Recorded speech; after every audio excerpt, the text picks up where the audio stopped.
We're really excited to talk with you and share with you some of our experiences and ideas on how to approach the millennial learner, especially from the perspective of the digital.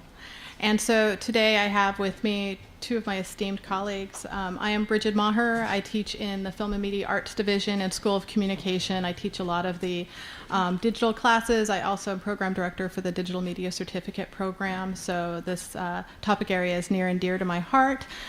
To my left, I have Professor Leena Jayaswal, who leads and is head of the photography concentration in film and media arts, and she will be telling us about how millennial learners approach their material. And to my far left, we have Professor Kristian Perry, who teaches our advanced animation and digital classes, and so he'll be talking to you about some of our approaches. Our objective today is to paint to you the landscape of some things to think about when approaching teaching digitally to our millennial learners, and then just some case study examples of how to approach. And so many of you may not be coming from a perspective where you teach skills-based classes, and so what we hope from sharing with you our experiences is that you can extrapolate and think about how you can apply some of these more general approaches to your own work. So with that, I will then hand it off to one of my two better thirds, Professor Leena Jayaswal.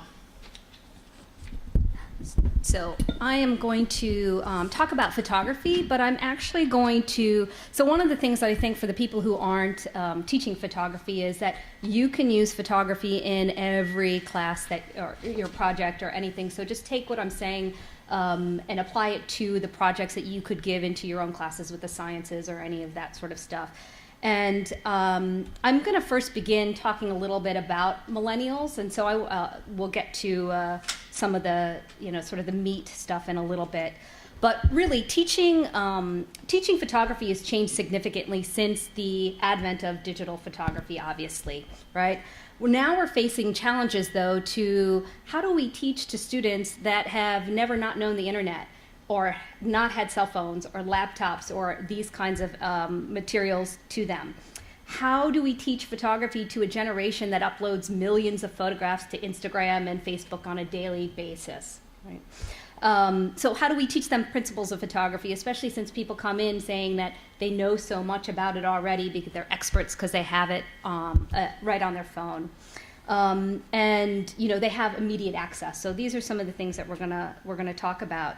And to our students, because you have a high level of comfort with these technologies, does that mean that you actually understand them? So these are some of the key things that we're going to do. So from selfies to Instagram to film, I'm going to talk a little bit about how photography has changed teaching to the newest generation. And one of the things I think is the most important aspect of this is that we've moved from a teaching-centered environment to a learning-centered environment. And that is, I think, the key. That's the shift that I've seen in the last 20 years that I've been teaching here. We shift as being the knowledge providers to really being the people that are the source of inspiration. So, some of the characteristics. Now, I want to preface this as saying that these are characteristics. They do not apply to the whole general audience. So, everything that we want, that I'm going to go over, it applies to an overview, and it's certainly like some people in this classroom, I know because you've been my students, don't follow all of these traits. So let me just specify that. So millennials are multitaskers. They're diverse, they're group-oriented, they're collaborative, they value peer opinions, they're confident, they value lifestyle above work, which I think is a key generation from us, Generation Xers to the new generation. But again, we have to remember that this is a diverse group. And so they're racially diverse, they're ethnically diverse, they're culturally diverse. So there's a lot of other elements that add to this. So we've got to keep that in mind. But one thing about this generation that I actually really appreciate is they tend to be a little bit more tolerant than the previous generation of all of these things. So I think that's kind of nice. But again, we want to keep in mind that not everybody fits into this neat box. that we're putting them into, and that a lot of the studies on millennials have been based on same type of student bodies that they see and so they're very small, it's a small representative based on similar student bodies. Millennials are knowledge makers. So we read, in one of my classes every semester, we read about with Susan Sontag, who's a media cultural theorist, a media cultural theorist. And she talks about how photography promotes a relationship with the world that creates knowledge. And one of the things that she goes into is that how powerful photography is, but it's the reflection about photography that is needed for a deeper learning.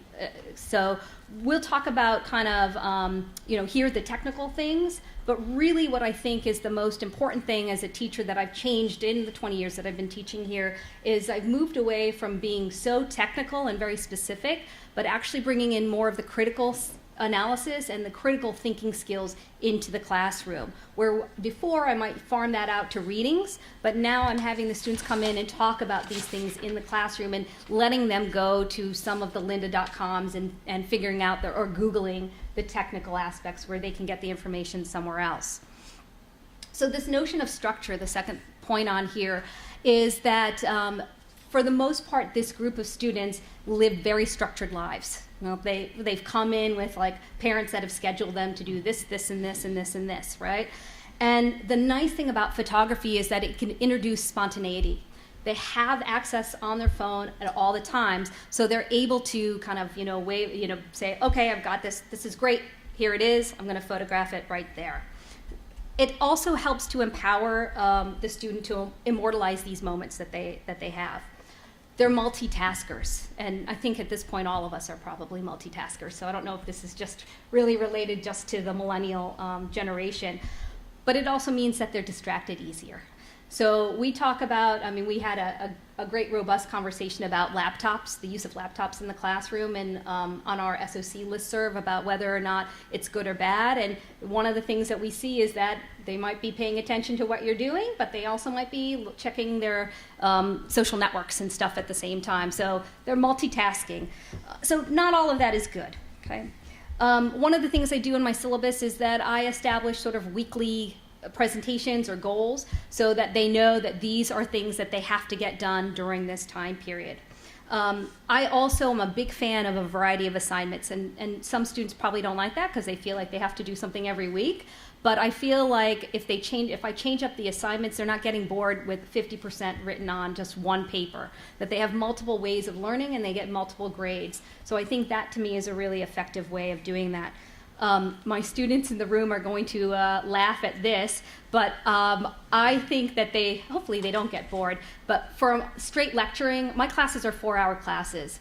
So there is no way that we can stay for 4 hours. There's like one class period I know that we lecture for the entire 4 hours, but outside of that, I try to break it up into presentations from the students, break time, lecture, lab, etc., so that they get a break every 20 minutes or so, and we try to change it around and do something a little bit different. Great thing about of photography that works with this generation is that they want instant feedback. So we can look at a digital image and we can say, go back, try this again. I think that we really need to allow them to work on trial and error. Right? If you work on just one assignment throughout the whole semester, there's not a lot of time for you to go back and revisit and think and come back. So with digital photography, it's been really great. We can go back and say, this doesn't work, go back and reshoot, try this again. It allows for them to make mistakes, which they really haven't had the ability to do. The instant gratification sort of comes from the practice. These students grew up with baby boomer parents who were praising every little thing. I do the same with my kids, so I don't know how he's going to turn out. But, like you pick up a glass of milk and you're like, that's a great job, And so this generation is used to that. And so every little accomplishment comes to that. One of the great things about that, it leads to confidence. Right? And I think that is a trait that I see from the millennials that I actually really, really enjoy. Sometimes a student will walk in with a know-it-all attitude, but we've always had that. So, we sort of let that go. But I think one of the things that's great is that if somebody makes a valuable contribution to the class, they want to know about it. So we'll go back and, like, if we talk about an image during critique, 3 weeks later I'll bring that up again and say, hey, remember so-and-so's image that we talked about?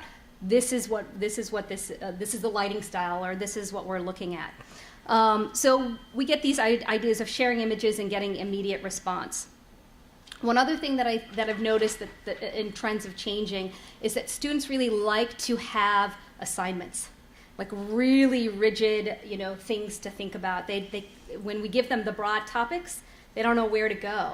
So help figure out, give them topics or questions that they can try to solve and answer, and they can gather the information with.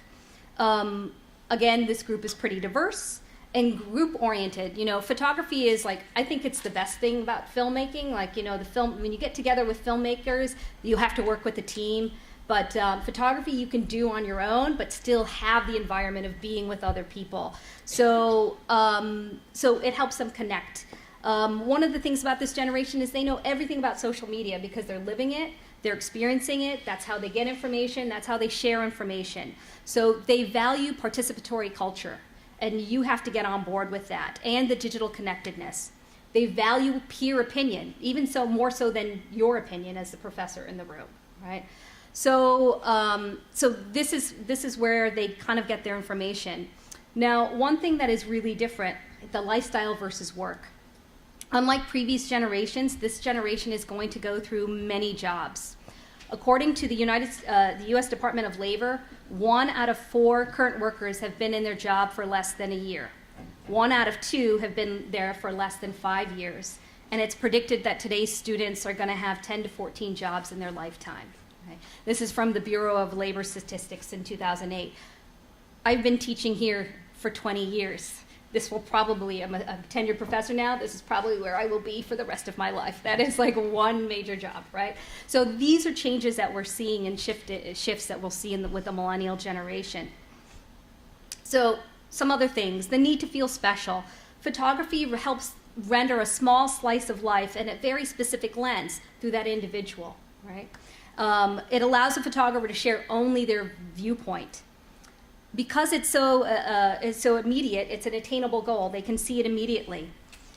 It helps promote groups that we talked about a little bit before.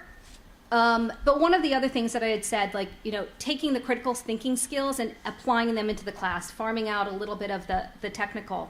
So we get into really great discussions. We read Susan Sontag, we read Martha Rossler. We talk about, the things that are interesting to the students. They're interested in human rights issues. They're interested in the environment. They're civic minded, right? So that we need to bring these things into our classroom, and then how photography applies to that. So we talk about the notions of predator versus tourist when you're taking a photograph. We talk about the inequities of social documentary and how that maybe is used to keep the status quo.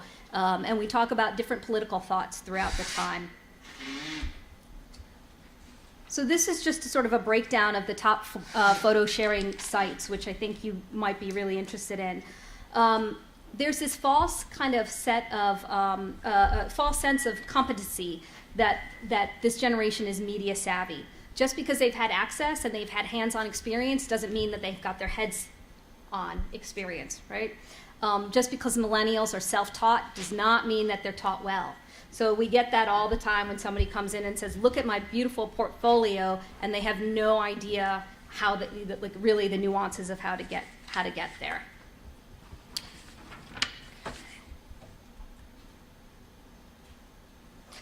So here are just some numbers. So when people ask me, like, should I major in communication? So what can I do in visual communication? I tell them, these are the numbers.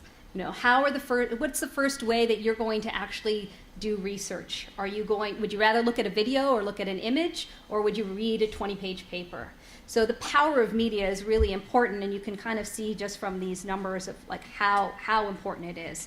One of the things that when I first started teaching Photoshop over a decade ago was that I was very tool-centered. So, every class we would go over each of these tools and like explore them to the minute.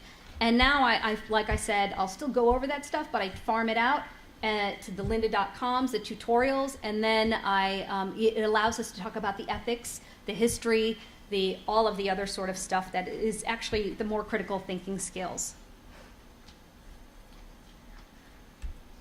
So one of the things that I wanted to share was actually my Facebook group. And second, I don't think we can, so I'll just scroll through here. So I created a Facebook group for each of my classes, and this to me is really actually very interesting. So my class was done on January 4th, and I want to show you, sorry, not January 4th, on December 4th, for the last month, how many posts the graduate students have done beyond the classroom. They are sharing information like crazy. This is like continued our class. Like I said, our last class was December 4th, and you can see by just scrolling over and over and over again how into this they got. And this is not their major. Their major is filmmaking. And you can just see, and it's not me providing the content. I will go in and I'll write some things here and there, but it's the students that are valuing this, which I think is really great. If you aren't using some form of social media in your classroom, the students are going to think you're irrelevant. So this is the way that they communicate, okay? We've had, through this time, they actually share their outtakes. Like, here's the images that didn't make it to the final critique. What do you think? So they're continuing the class well beyond my learning with them, or my teaching with them. And so I just think it's really great. Another thing that I saw that I didn't, sorry, oops. Sorry, let me scroll up. There we go. Oh, whoops. Skip. Go back. Another thing that I saw with this group is that they actually, they'll photograph the notes that I write on the lecture board with their phones or their iPads. This is totally new. This happened for the first time this semester. And then they share it on the Facebook site right before the quizzes. So everybody has a refresher of their exams. They could easily type them up and disseminate them some other way, but this is what this is sort of how they choose to do it, which I think is really nice.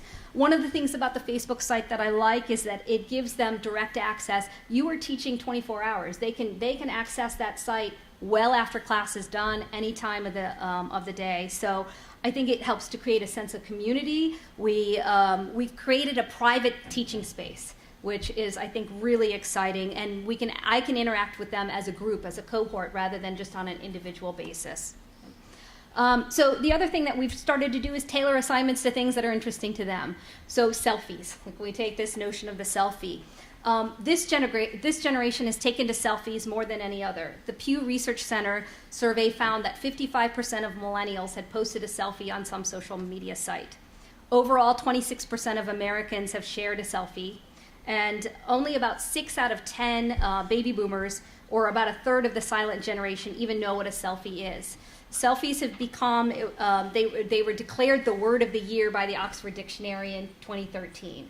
So we're taking things that mean something to them. And Instagram, there's 35 million selfies to date on Instagram, right? So these are important numbers. So we tailor the assignments to them. We talk about what it means about representation. We do a self-portrait assignment, which I'll show you in a second. But we also talk about and remind them that, Norman Rockwell did this in 1960. This is nothing new. So we can talk about the context of all of these things. This is one of the graduate students from last semester who did this really meta selfie. So he photographed the image on film, holding the camera like this, then developed it, and then did another selfie with holding his fingers, shooting the digital camera over here. Just thought it was a great example. And then I know we're talking about everything coming digital, but really I've seen a real rise of interest back to film, because it is something new to the students, and it allows them actually to get away from technology, which they sometimes really feel they need the break. They can't bring their cell phones into the labs because it'll expose the film and expose the paper. So for 4 hours when they're working, they're without their electronics, which really gives them a chance to concentrate on what they're doing. But in my fine arts class, and this is the last thing that I'll end on, in my fine arts class, the class is sort of billed as how to teach you how to use Instagram filters for real. So we do both, show them all the alternative processes on how to get the filters, both in Photoshop and the analog processes.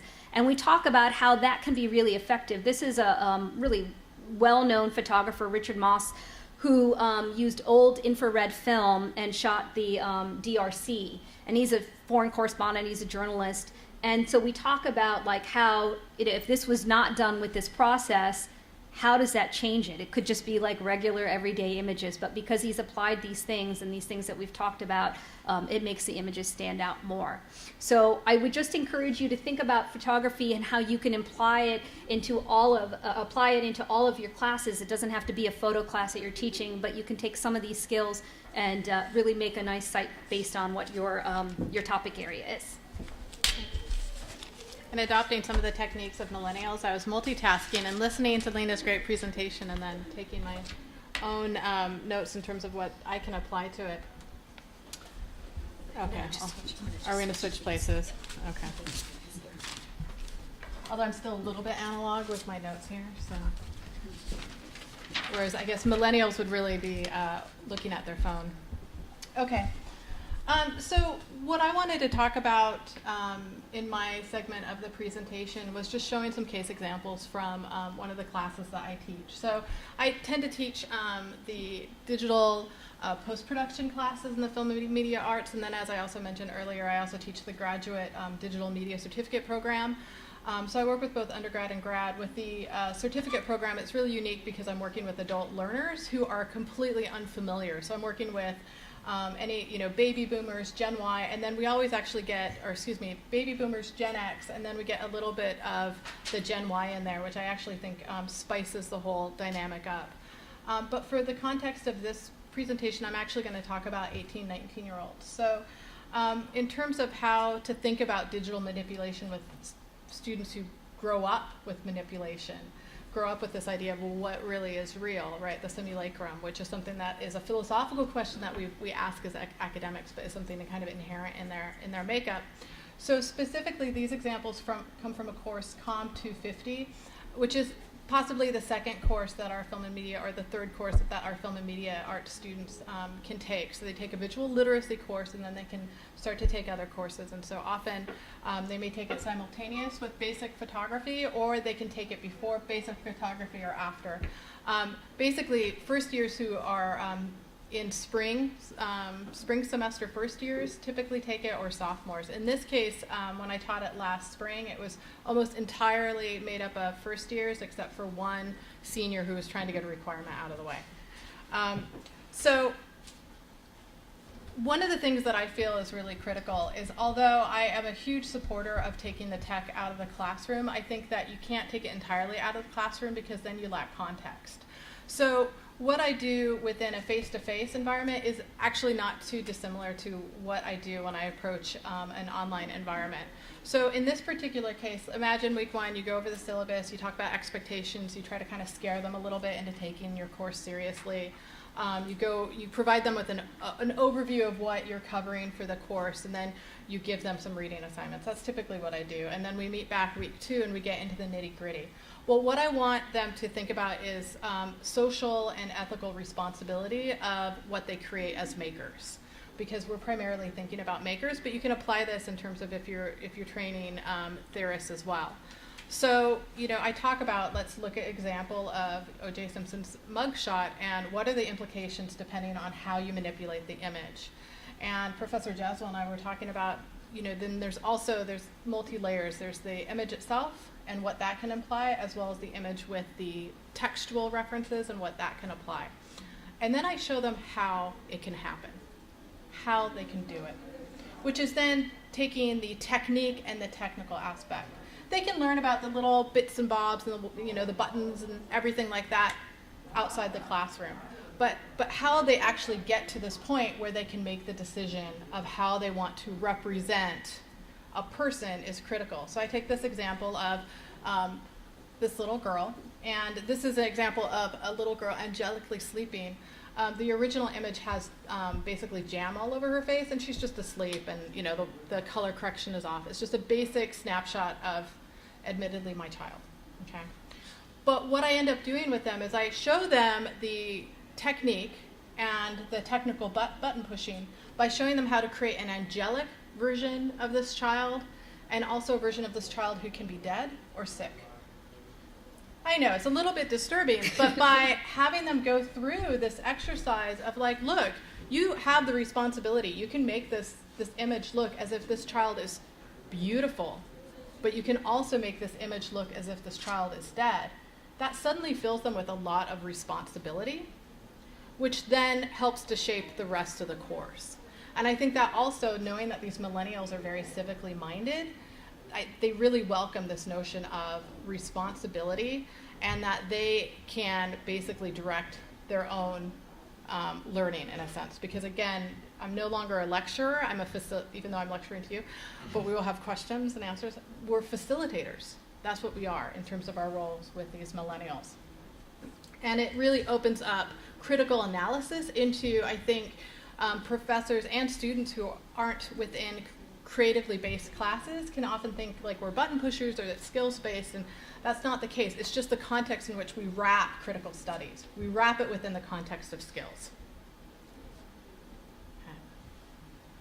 So then another aspect of millennials is that they have a lot of pressure on them to apply what they're learning to the ultimate end goal of getting a job. They're hearing it constantly from their parents. American university is really expensive. If you're going to study film, if you're going to study art, if you're going to study photography, then you better be able to walk out of here with a job that can make your loan payment. So I don't quite get into the artistic aspect. So they have a responsibility. They have an ethical responsibility for what they represent. And then I give them an opportunity of this is how you can make a living with it. So the last example that I showed you was week 2. So they know what they're getting into with the class. Week 2, they realize the responsibility that they have as makers, and they've actually learned how to do it. Week 3, they're realizing the commercial implications for what they create, and at the same time recognizing that images are representations, whether it's a manipulation that happens in camera or a manipulation that happens in post. So in this case, this is Annie Leibovitz, and she did a Disney resort campaign a couple of years ago. This is Jessica Chastain. And so she is Merida from the animated film Brave. And you can see that what a complete construction photography is. Okay, so they understand it from a commercial aspect, that the skills that they're learning have direct applicability to the world that they're going into professionally. At the same time, they understand this notion of representation, because on one hand, they want to know that every single thing that they're learning has a direct commercial and professional application, even though at the end of the day, for first years, we're training liberal arts learners, right? Because chances are that our undergraduates may not directly use film and media arts, but they may use it as just one of the tools in their liberal arts toolbox. So after we show and walk through these, the artistic and design aspects of these images, I make it a selfie. Right? Because we need to bring it back and make it about them. It's also a really practical way of getting them to, getting them to be device focused, but in a way that you as a facilitator have control of.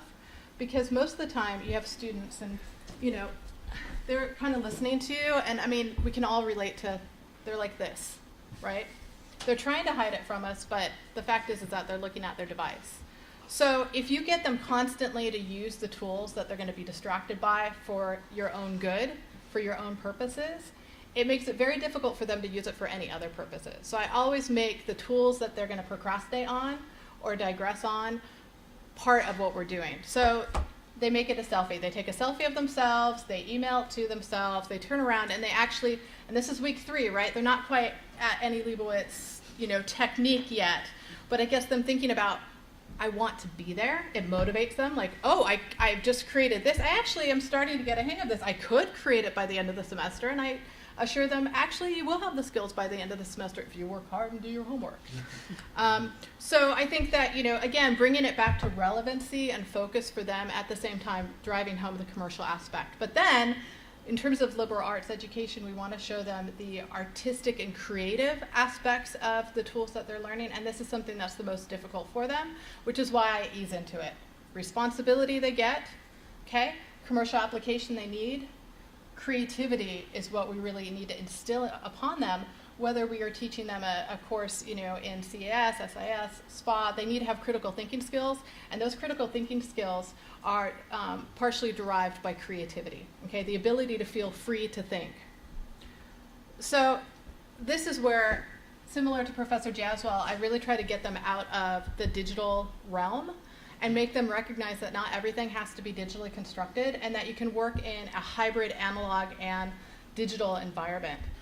And this was greatly facilitated as a call out to our new McKinley building, because prior to this, we just didn't have the space, but now we have actually a space to be creative, which I think is also part of the environment, to be conscious of how do you set up the space every day when you're teaching a class so that you can basically attune yourselves to how millennials like to work.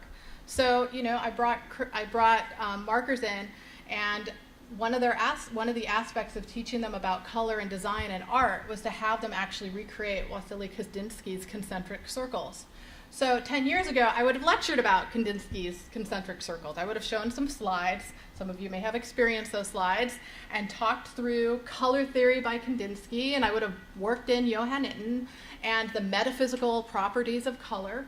And I would then bring into a cultural context of color, etc. Well, I do all of that while they're coloring now, because they can multitask, and they actually listen better when they are multitasking than if I was just lecturing to them. So again, make the multitasking, make these characteristics of who they are work for you in terms of the learning process. So they're sitting there coloring, and I'm talking, I still show Kandinsky's concentric circles, right? Don't get me wrong, but I do it while they're actually engaging. So they look up, and they can start to apply their own creativity, but they have a model, so they're not left out on the lifeboat by themselves. They're close to the big ship, right? So then they create the concentric circles, they take a photo of it, and so you can see here, they're coloring, then they're taking a photo, and then they're emailing it to themselves, again, making that device work for you, and then they pull it up onto the computer, and then I teach them some technical aspects in terms of how to manipulate the colors that we were just discussing in terms of color theory, and we go from there. So, and then of course thinking about Facebook and self-reflexivity is such a big aspect of millennial learners. As one of these students wrote, that is so meta. It's somebody creating a panorama of working on a panorama. Our millennials love to have the opportunity to do these kind of exercises. And what I have found really effective with Facebook is the opportunity to have immediate feedback. As Professor Jayaswal said, I have experimented with using it for discussion-based forums and find it really, really clunky. Nobody can backtrack. Nobody can find out where other posts are. It's not designed for that. But what it's really good at is if you have a question about something, you get immediate feedback because everybody's already on it. And you can also kind of trace their emotional and psychological relationship with the class based on whether they post, whether they don't post, which is also really effective in terms of getting to know your students.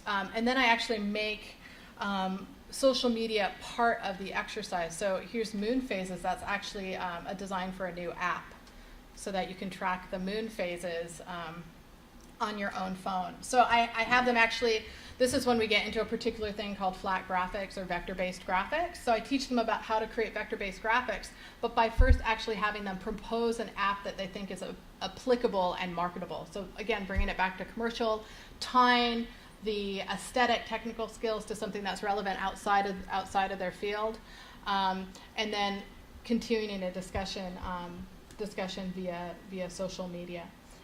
So these are just a couple of examples to think about. I'm just going to hand it off to Kristian, and then we'll have a little bit of time afterwards to answer questions and brainstorm a little bit.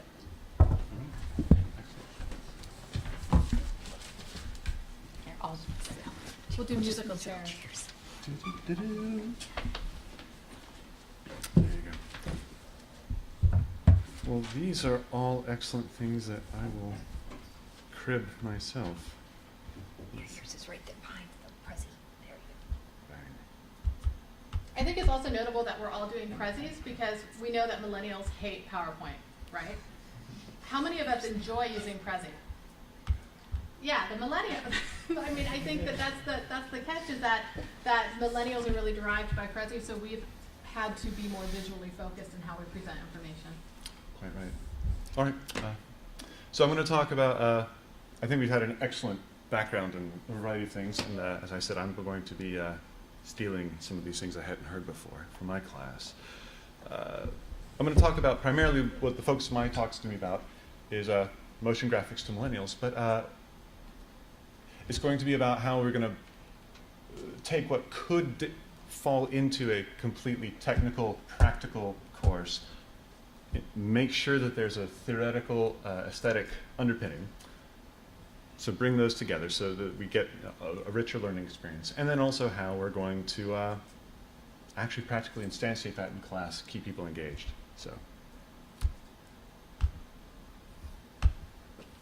So the difficulty is that in this class we're working with After Effects. There is a very steep learning curve. The software is in the way. It stands between the student and the creativity. It's tedious, it's daunting, and when dealing with millennials, it's not just, I said so, this is the class. That's not a sufficient motivation. We need to teach them why they should bother. Because all they really want to do is tell stories. The people who come to my class want to tell stories. So this is what we're going to learn. They live in a very rich and diverse media ecosystem. You've got high art and low art. You've got amateur and professional, independent and large studios. And the divisions between these distribution methods and production methods are blurred, and it's not obvious. So we have to recognize that, and these are the examples, these are the things that are going to be inspiring. I will show a little bit of this. Here's an idea. Maybe some of us think of video games as being about their mechanics. This is PBS Digital Studios, a YouTube channel. Is how learning the mechanics of a game and getting better at it can possibly work against the storytelling of that game. True, certain games like freeze, chess, checkers, and Go are almost pure mechanic. Experimental animator David O'Reilly. Intentionally low polygon, sort of that kind of thing. Intentionally humorous and strange. A fan-made Walking Dead trailer. And the kids love this. That's very patronizing. My students love this. I love this. So anyway, you get the idea. So, in my research and in practical, my experience, how do I get this going? How do I get people motivated to climb this very steep hill of After Effects? I frame it in terms of empowerment. I make it personal. I tell them my story, that when I took the class, it was a liberating experience. I learned that I could make any story that I wanted, that I could imagine. It was all inside this magic little box. And so after some awkward silence when I've told them my personal story and overshared, I think the lights are starting to come on. But still, I've told them they can do anything, but then in their minds they're thinking, this is one semester. The last animation I saw was a Pixar film or some new anime on Netflix. Is that even plausible in one semester? And the answer is likely not. But there's so much more to animation. There's more to it than that. And so I have to explode those myths. Where do we start? I will typically start with a brief history of animation. The history of animation is rich with different aesthetics, different techniques of delivering emotion and narrative, and so many different practical physical techniques that were used. All those practical physical techniques are now inside a little box it's easy to purchase and use. There's probably a plug-in for it usually. So anyway, we don't need a history of animation per se, but anyway, we'll skip that. So, as I mentioned before, we've got the theory and the aesthetics. So how do I bring that in? I've been talking about empowerment, I've been talking about the technique. What I do is we have them read a simple and accessible essay by animator David O'Reilly, Basic Animation Aesthetics. His main point, easily digestible, is that since you could put anything on the screen, don't succumb to the danger of putting everything on the screen. The world is made coherent and engaging and believable by a consistent set of laws that you impose on your world, whether it's photorealistic dancing animals or stick figures or shapes. It has to be consistent, internally consistent. Those laws allow for viewer engagement. So we read a simple essay. Now, we actually get to the pushing of the buttons, making the machine go. We have to do that. So, in my class, I share with them, we start with a Google Drive that I've shared with them. This is just the practicality of it. There's a one-to-many read-only folder where I can provide students reading materials and exercises that they can download as starting points for their work. There's also individual Google Drive folders that are shared one-to-one with my students where they can upload their individual work and I can critique it and review it. So I begin them downloading today's lesson, and then I start doing a demonstration of the technique. In this case, it would be a lesson in masking, revealing and concealing using simple tools. And I go through all the little buttons and levers and pulleys to make it go. And they're watching on the big screen. They've seen me do it once. By now, they've downloaded the day's exercises. And I have them go to part 2 of the lesson. They're going to do something themselves. I've given them some basic raw elements, and I'm going to have them wrestle with the technique. In this case, I have them build the famous James Bond opening sequence. There's a little hole where you can see James Bond, and now down comes the blood. My students love blood every semester. The quietest, most prim, respectable-looking people love gore. They love blood. It's instructive. I don't know. So they've got that. They recognize that that is a cool thing to do. They all agree that it is cool, and they start working on it. So I go through the class as they wrestle with it, and I give hints or make explanations, like, oh, you're pushing the button wrong. Here's how you do it. Sometimes it's like, well, you're pushing the button right, but this is the better way to do it. In any case, they've made something cool. They've struggled with it. It's now in their minds, in their muscle memory, and that's why you bother with this technique. Okay, so this practical lesson. Now we come back to the theory. Every week, they come back with a rough cut or a fine cut of a previous assignment. They do something creative on their own using the techniques we've talked about.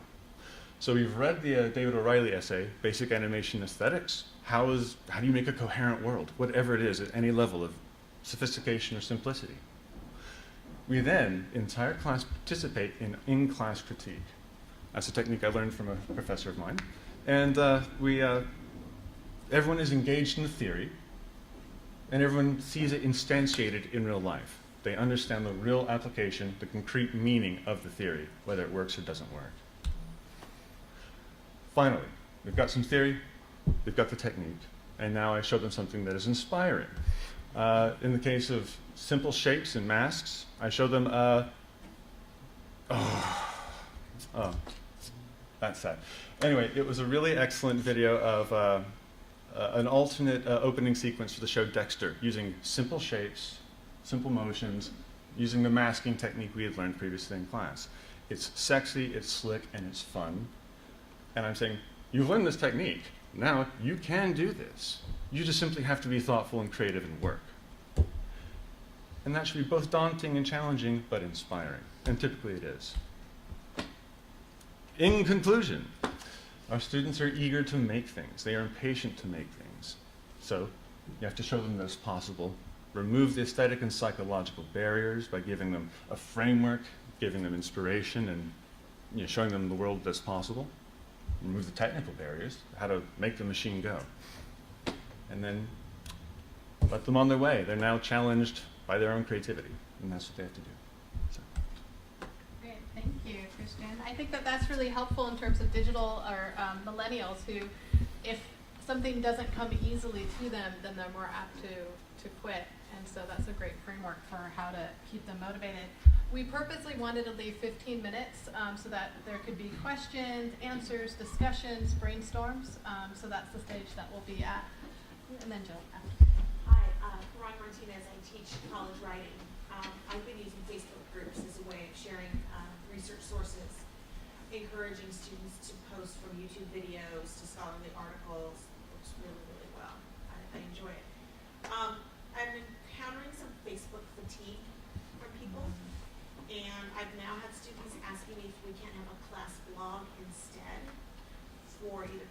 reasons, or they're not deactivating their Facebook. They're tired of it, for privacy concerns. Then I worry about too many platforms. They're checking Blackboard to see assignments, they're checking their email to see announcements from me, they're checking their Facebook page, and then they're like, where is that? And they start to, mind explode a little bit. So any comments about that, I would love. And then I have a question, if anybody has a suggestion. I love the idea of visual arguments. I have my students looking at advertisements. Do any of you have more suggestions about sort of iconic visuals that you love that definitely make an argument? And or do you have an essay to recommend about truth in the age of photoshopping? I'd love to share that to undergird my visuals. So the idea of Facebook fatigue and too many platforms, and then an idea for that. So one of the things that I do, because the Facebook group is optional, so it's not a mandatory thing. You know, they still know that they're going to get the course content information through the Blackboard site and through the email. I think I had all but one student sign up for the Facebook group in this last semester, and I sort of make that more of their space rather than like classroom space. And so that's why if you've noticed my example, they took it on. You know, they really took ownership of it, and they posted things that we might have talked about in class, but that they went beyond, and then they started finding their own things. And so the Facebook group is a totally optional thing. I don't grade them on participation or anything from that. It's just an extra place for them to have resources and share. So I found that to be the best way to do it, because like you said, there's definitely a pushback. There's a lot of people, including myself, who've often thought, like, should I really be on this? This is just eating up more time. But this semester really surprised me how active the grad students said they were on the group, because it hadn't been that successful, but this makes me want to do it again and again. And I'm teaching freshmen just Oh, yeah. 18, 19, 20. Yes. There was a great exhibition in 1995 at the Philadelphia Museum called Photography After Photography, and it's all about manipulation. It's all computer-based stuff, and I think there's some really great articles written about that, from that, and I know I had the library order the book, the catalog, so I know that it's in the library, but that's one source if you're looking for other images about, there's this German photographer who inserts himself in news historic photos. So it's sort of like Where's Waldo, but you see him, but that changes the context of how we view news photos. Like you'll see the famous Kent State picture, and then he'll be in the background somewhere, or and we can talk about that and how it challenges the notions of authenticity of what we see. There's an artist that I love that my class is probably the students in my class who know are going to be like, but Sherry Levine. She's a photographer who just rephotographs other people's work and doesn't change. I mean, she'll say that she's adding glares, or there's a shift in the light of how she photographs it. But what she's actually doing, her works are all called after Sherry Levine, or after Man Ray, after Degas, after the After series. And what she's asserting is that by seeing her name, Sherry Levine, doing this After series, is that she's recognizing the lack of women representation in art by these canonized male artists. So we could spend hours talking about Sherry Levine, because the students get really enraged, and then others get like so excited by what she's doing. So those are just a couple things that I would suggest. If you have other.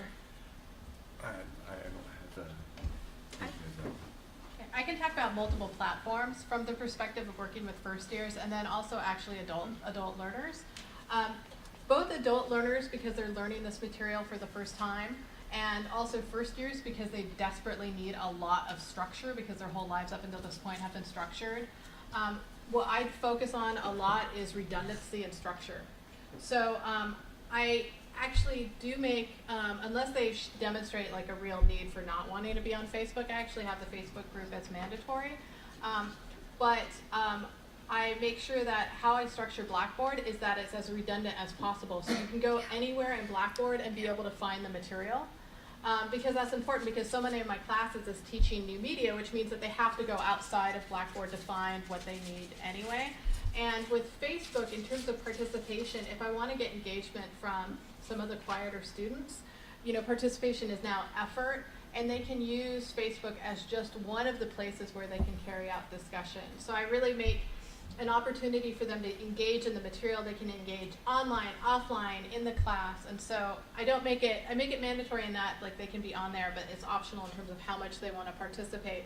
But for the quieter students, you know, we do have online and in-person personas now that are amplified by social media. So you can have somebody who's like really, really quiet in class, but all over Facebook, and so it gives them an opportunity to participate in a way that they wouldn't have had before. So those are just my two ads for that. Jill, you had your hand up? Yes, so I had a question. Of course, Leena always gets me wildly excited. Thanks, Leena, for waking me up just in case I wasn't there. My name is Jill Klein. I'm from Kogod. And I use a fair amount of technology in teaching a general education class. But one of the questions that I have for all of you is that whether it's Facebook or Twitter or even the Blackboard social capabilities, how do you create sort of barriers or parameters so that the students know that you are not a 24/7 social person?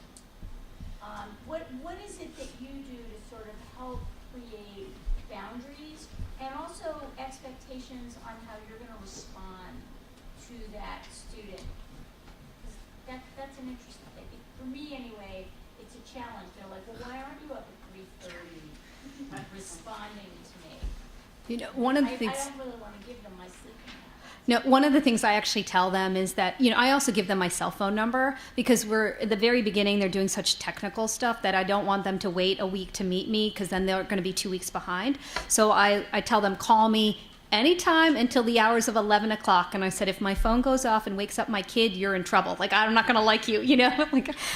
So I tell them, you know, up until 11 is going to be okay to email me to do that. If not, you'll have to wait for your response after 11. So I set that guideline already, you know, and the very first day of class. And they're really good about, you know, sort of adhering to it. And if they ask about immediate response, you know, well, why hasn't she like gotten back to me, my email, I will politely reply to them that I have another group of students and, you know, my own work commitments and stuff. And they get it. I think they're, for the most part, they understand that you're not going to respond. And what was the second part of your Well, it was thing just about? how you create the boundaries around all of this social. So the other, Social to them is 24/7.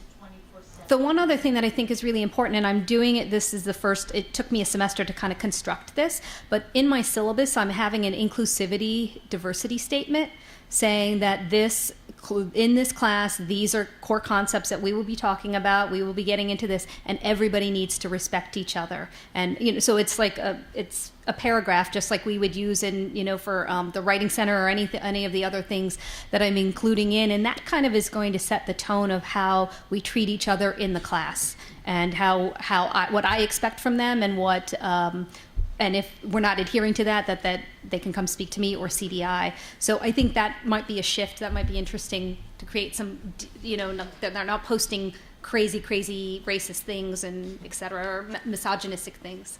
Yeah. It's an interesting challenge. Yeah. For me, I just sort of inform them that I will respond as soon as I am and that I have work and private commitments, and no one has thought to challenge me on that. Or when I'm leaving, I teach an evening class. We get done nearly at 11 p.m. and someone will say, "Hey, professor, can we talk about X, Y, or Z?" as we're gearing up to go home at the end of the class, and I will say, "I am not going to remember what you're saying, so I will need you to email me, and then email me your question, else it will disappear, and I will respond."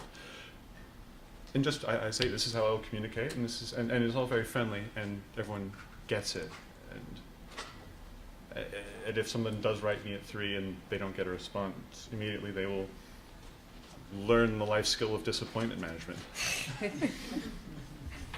You know, in terms of how I approach it, and it's different depending on the digital media, depending on graduate students versus undergrads. With the digital media class, it's adult learners. It's an 8-week intensive online class.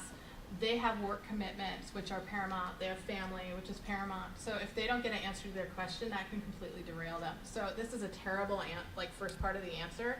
For the 8 weeks that I teach the course, I don't have any boundaries. But I know that by the end of the 8 weeks, I'm done with them. You know, very politely. I enjoy them. I create a great environment. But it's like I just pretty much set up for myself that I'm going to be at their beck and call for 8 weeks because they're a different group. It's like your PMBA program. It's just a different group of learners, and they respect and I noticed that because you make yourself completely boundaryless in terms of being accessible, then they actually, because they're mature grown-ups, they put the boundaries on themselves. So it's never been, they really only reach out to me if they're really in trouble, but then they're appreciative that I'm there for them. So that's how I approach that, and it's like 8 intensive weeks for me, it's 8 intense weeks for them. In terms of first years or undergraduates, first of all, I put it into the syllabus. I literally say, I will respond to you within 12 to 24 hours or 24 to 48 hours, which means that they can't keep emailing me if they haven't gotten an answer back because it hasn't been 24 hours yet.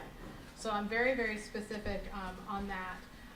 I also incentivize peer-to-peer responses and participation, and that's where Facebook or whatever social media platform you want to use can be really beneficial. So if you answer another peer's question, you get extra credit, or it counts towards effort. That saves me a lot of trouble because somebody will post a question about something like, when is the assignment due date? Well, of course it's on the syllabus and in Blackboard, but never mind. When's that assignment due? Another peer, I want to show that I'm engaged, will respond to that. Or if there's a question about how did you do this, and they'll paste. So I incentivize the participation on one of these platforms, which I find really beneficial. And then I just need to go in and look at the kind of thread, and then either correct or like. Sometimes it's as simple as like somebody says something that's correct and I like it and I'm done. So being really clear on boundaries in terms of syllabus. And then, I find that this particular group of students tends to, because they're so rule-based, be more, and I may be wrong, maybe they're more respectful than my own generation of Gen Xers in a certain way in terms of how they approach you because they've had such a strict learning environment. Whereas when I was, a Gen Xer teaching Gen Xers, I had much more issues in terms of boundaries of like, that is not a polite way to refer to me or anyone. So that's another kind of added advantage of this generation. So that's my 2 cents. Any additional thoughts or questions? I don't know if I'm the only instructor feeling this way, but sometimes there's a pressure to catch up. My students bombard me with all the stuff they've come up with troweling the net. And, I'm really focused on my core concepts for my course. And so time after time, but, don't you know about this? And, this is happening. And I'm like, no, I don't. And so I'm trying to put a finger on which stuff I need to at least be familiar with to have a dialogue with them. And I just feel pressured to catch up and live more like they do, constantly, digesting all this kind of various stuff from places I've never been. And I have to figure out what's relevant and what's not, and which things are most important. So I feel like pressure to catch up sometimes. I know, I teach emerging new media, so it's I feel the same way. It's like, am I supposed to be somehow the knowledge base for all things new, which is impossible. So I kind of have detached myself from that. It's like, I know that there's a certain specific set of knowledge that I am the expert in. And that anything else that you bring around this knowledge helps me to help you facilitate your knowledge base. But I kind of let go a couple years ago from knowing, what the latest, what was that, there's a dating thing that I learned about last semester which made me feel really old, where you... Left or right? Yik Yak, was that the thing that I showed you? There's Yik Yak, but then there's, what's the other one? There's Tinder. Tinder. Right. Tinder, yeah. God, that made me feel old and married. I mean, it's like there's just certain things that I just detach from and just say, but these are the core principles that are driving this particular, platform, or this particular, these are the critical issues that may be driving this kind of conversation. I just keep going back to that. And I also, and this is more of a kind of approach, interpersonal approach, where I am really open to these ideas and these things that students bring in, and I don't try to be the master of everything, because if you try to be on top of things and you're not, they really pick up on that. So I'm just like, wow, I know that I know not, right? I just go back to like the Socratic method of like, wow, I had no idea that existed. That is really great. How does this, and then you tie in the critical issue, which demonstrates your relevancy of why they're in the classroom with you, and then I pull it home.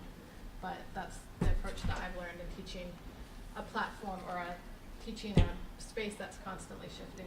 I would turn it around on them and Yeah. have them present, say, oh, I just learned this new thing from so-and-so. I'm going to use Nate because he's right here and he's one of my former students.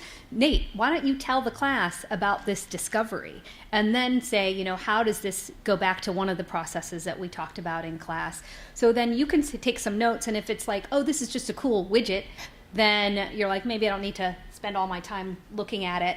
But if this really relates to, like, I had a student who, we talked a lot about representation, about women representation in photography, and she found, and we read some dated 70s article about representation on women, and she found a recent take on this about Instagram and sent it to me and said, this ties into our class like this. And so I was like, this I have to this is an updated version. So that to me was like, trigger, I have to read this because this is really important. But just turn it around on them, have them explain why it's relevant to the course, or what they've and it allows, again, to reinforce one of the points that I was making of recognizing them and having them be sort of like, hey, look what a great job that Nate did, and bringing that up.